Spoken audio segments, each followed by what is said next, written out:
Assalamualaikum teman-teman. Kami dari kelompok 1 akan membahas tentang pengolahan limbah B3, yang mana kami akan menjelaskan pengertian, jenis-jenis, karakteristik, dampak, regulasi, tujuan pengelolaan, metode pengolahan, tahap penanganan, metode pembuangan, dan pencemaran akibat limbah.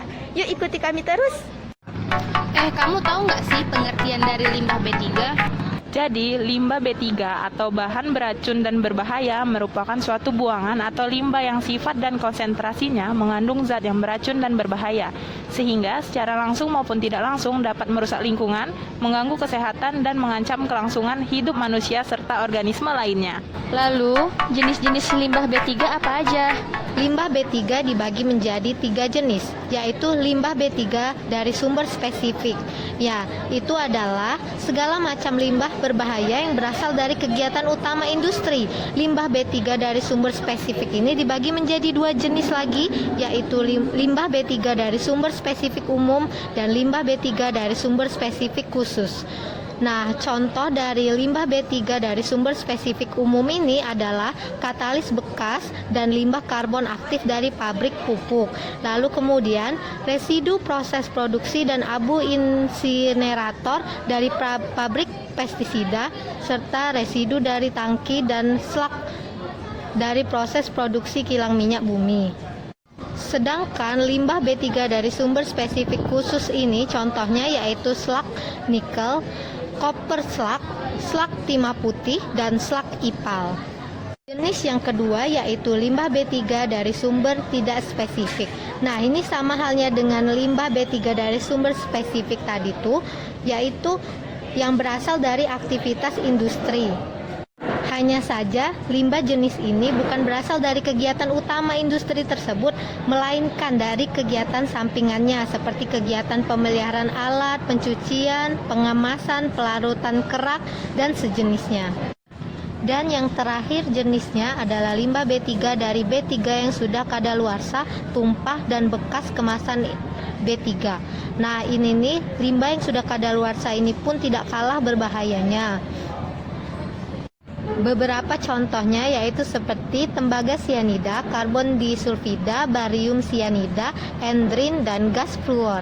Untuk mengenai contoh limbah B3 nih, ada bohlam bekas, kaleng aerosol kosong, wadah bekas kosmetik, termometer merkuri, dan baterai bekas.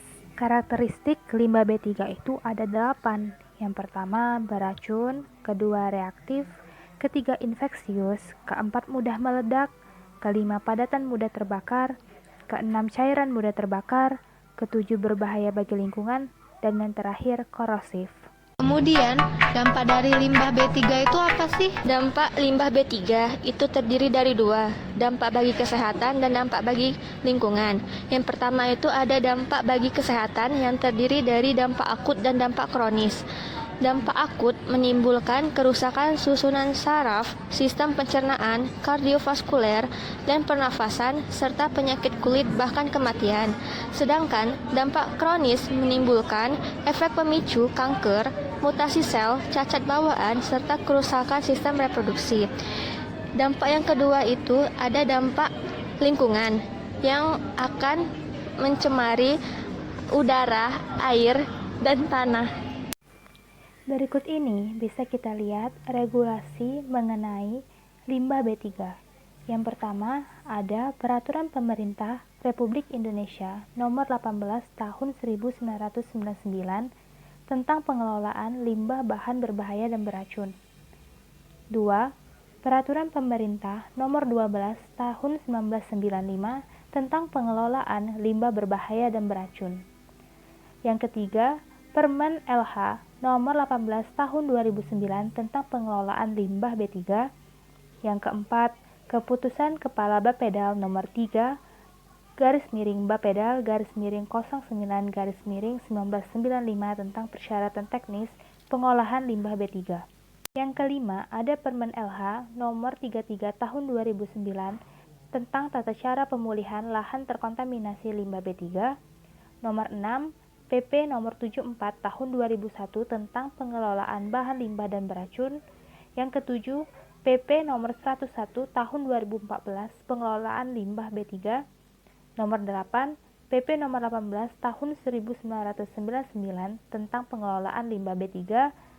Yang terakhir ada Permen LH Nomor 2 Tahun 2008 tentang pemanfaatan limbah bahan berbahaya dan beracun. Selanjutnya, itu ada tujuan pengolahan limbah B3.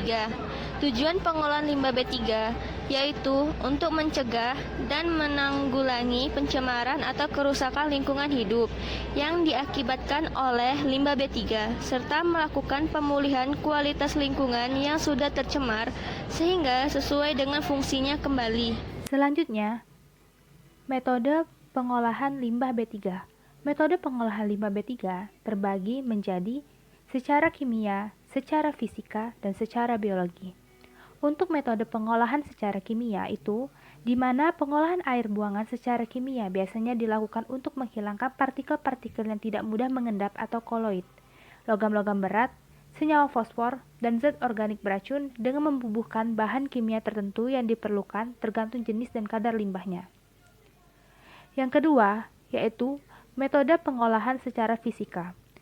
Metode pengolahan secara fisika itu contohnya seperti pembakaran sampah atau limbah B3.